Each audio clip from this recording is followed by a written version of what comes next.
Hey, what's up guys? Jerome here from the Bonsai Supply, and in today's video I'm going to show you some updates on recently worked trees. So all of these trees that I'm going to show you the updates on, we worked on in previous YouTube videos. Some of them you may have even seen on our TikTok channel. So without further ado, let's get started with one of my favorite creations of the year, which is this Pixie Bougainvillea. You might remember or recall that this tree, I took it from a cutting, so I just chopped it off another tree, planted it, and that was less than 2 years ago. And then I gave it its very first styling earlier this year and repotted it into this tree. So in my opinion, this tree has come a very long way in just under 2 years. I mean, I already have all the branches in place. I have a nice thick trunk, no rotting section. It's all good hardwood, and this tree is really well on its way. So my goal is to let this section here continue to grow and thicken up and heal over the cut that is here in the center. Once that cut has healed over, I'm going to cut this sacrifice branch off.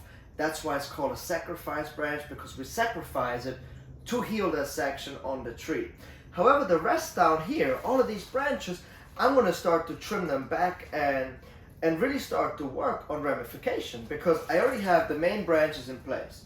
So by trimming it back, these branches down here, I will start to develop secondary branches and tertiary branches after that. So as you can see, I would say in probably 3 more years time, this tree will be really well developed and most likely even show ready. So I'm very impressed with this bougainvillea just because it has given me so much in such a short amount of time. Now let's go check out the next tree. Alright, so here we have the sea hibiscus tiliacus, which earlier in this year I repotted it into this pot, and I also changed the angle from a semi-cascading into a cascading, and as you can see, it has completely filled out with new leaves.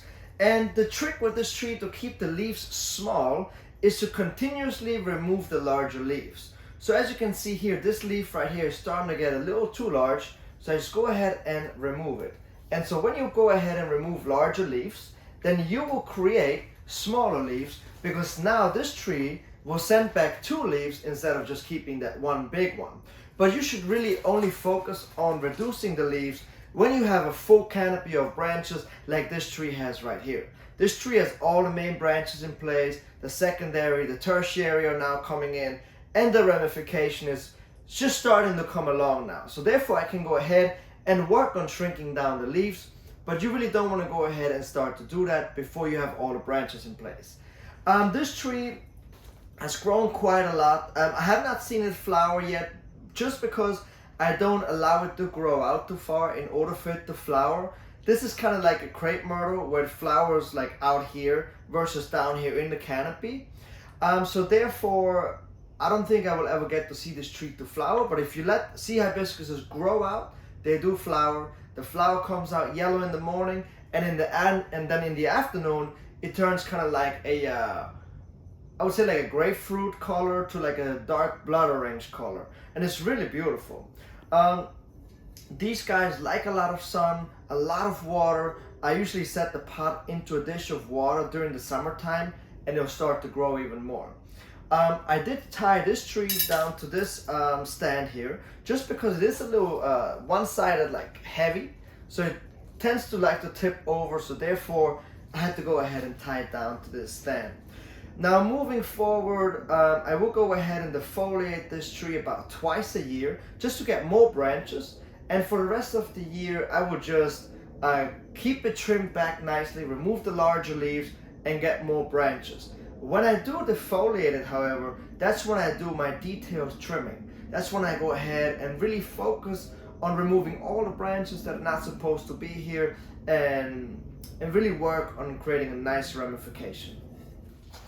Alright, so this is my Dwarf Jade forest, or Portula cariafra, which was also created earlier this year. And what's funny about this composition is that it looks like it has been created much longer than just a few months ago. So it looks like this has been here for a very long time, which is exactly what you want to achieve. Now the trees in here, we have 5 trees, and they range in age from 5 years to about 10 years. And as you can see, one of the things that I changed is actually two things that I've changed. Number one, I drilled a hole in the front of the lip of the pot here, and I took a guide wire, and this tree here was leaning too far into the back, so I brought it more to the front, and now you can really appreciate the spacing in here a lot more. And the tree also looks a lot better being pulled to the front. Another thing that I did is actually I took some of the cuttings, and I took one of the cutting and I placed it back here. So I just cut it off of one of the trees and just push it into the soil back here, where I felt like this composition could need another tree. So it already rooted and it is growing quite well, as you can see. And my goal is to create another tree back here because there was too much spacing for my taste. So I want to have another tree grow. And as you can see, what's really cool about Dwarf Jade is that since this is a forest, I can really make this forest as big as I want in a matter of no time. I can just take off cuttings, stick them in the soil, and they will start to grow. However, I do think that I do want to be right around 6 or 7 trees. And traditionally, you're supposed to have an uneven number of trees, so like 5 or 7 or 9. But right now I have, well, 5 bigger ones and 1 smaller one in developing, so I technically have 6. But these are just minor details. It's still going to look great if it's 5, 6, or 7 trees. That doesn't really matter. My goal with this composition is to really leave it potted in this tray here for probably like 5 years in total, so that the roots really start to become like a thick carpet and start to grow into each other and then become a solid root mass. That's really my goal here. I am going to let the trees grow out, maybe like a foot or to 2 feet out every year, and then I'm going to trim them back, and that just thickens them up even a little more and makes the whole composition look even older. Now here's a trick on Dwarf Jades.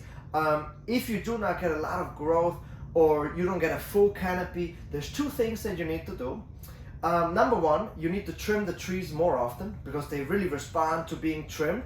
So when they grow out, they kind of look a little sparse, and you trim them back, they start to push out again. You trim them back, they push out again. So you can make a really, really dense canopy. Now number 2, you're most likely not fertilizing enough. They really love fertilizer, especially high nitrogen fertilizer. They respond to it, which is amazing. So add a little more fertilizer, just a touch more, and make sure that you fertilize every 30 days, and they will really respond to it. Let's get on to the next tree. Alright, so here we have another really cool creation, which is a ball cypress whip that I once again created earlier this year. I potted it into this really small pot up here, and I actually gave it this movement. So this was, or is, a 3-year-old whip that I bent down into the shape so that it would fall into like a cascade shape. It is doing really well. It is very healthy. It is really growing strong. As you can see, I have a sacrifice branch up here that's also growing quite vigorously. This tree is now getting ready to fall, to go to sleep. It's now getting ready to go to sleep just because we are in mid-fall. It has slowed down on the growth. So fairly soon, the leaves will start to change to like a brown copper color, if you will. And that's kind of the show fall of the ball cypresses. Now I still have not decided if I want to have a 2-lined deciduous tree. 2 lines meaning having a canopy up here. So 1 line goes up here into the apex, and then the 2nd line falls down. So it's a 2-line cascade tree. Or if I want it to be just a 1-line cascade tree, where I will actually really remove the sacrifice branch once it has thickened up the trunk enough, and then really just create different paths down here and just have like a more dramatic look, versus if I have a 2-line, it's gonna look a little more beautiful, I guess, a little more bonsai-ish. But if it's a 1-line cascade, it'll probably look a little bit more natural. But that's okay that I have not decided on that yet, just because all of these branches up here, if I do decide to go into whichever way, I can remove them or I can turn them into deadwood features. So it will add more to the overall design. Now it is still attached to this cascade pot, which is upside down, just because this pot right here, it is not very stable. So I took a cascade pot, turned it upside down, used the tie down holes as kind of an anchor for this cascade, and I actually don't hate it. I like it. I am probably gonna make a nice stand for this tree, probably throughout the winter time, maybe earlier next year. A nice little wooden stand where this can be set on and tied onto, and then it look a little better than just having a cascade pot upside down. So for next year, my plan with this tree is to really just let it grow, let it push out, and really thicken up all the branches and get even healthier. And most likely it will have to get repotted the following year, so not 2022, but the following year, so 2023, just because it is a small pot and ball cypresses grow very vigorously and it will fill out the pot in no time. And this is also a tree that I would keep in a dish full of water.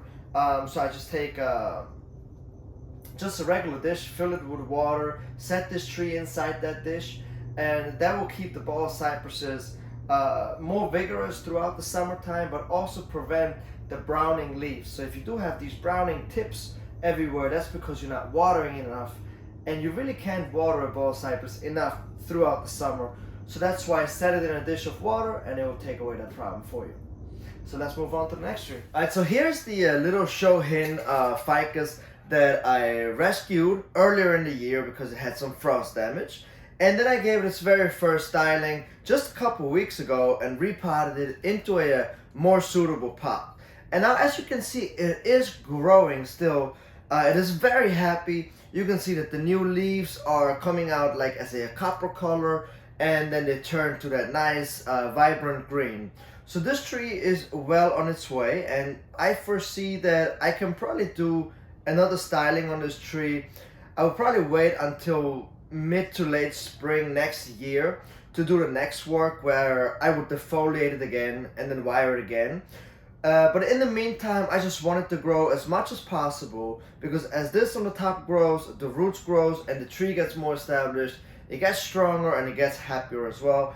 And then I will go ahead and do the next training. So I hope that you guys enjoyed seeing the updates on some of the trees that we worked on so far this year. Please comment below and let me know what you guys think of the trees so far. Make sure that you subscribe to our YouTube channel. It's a must. And I will catch you guys next time.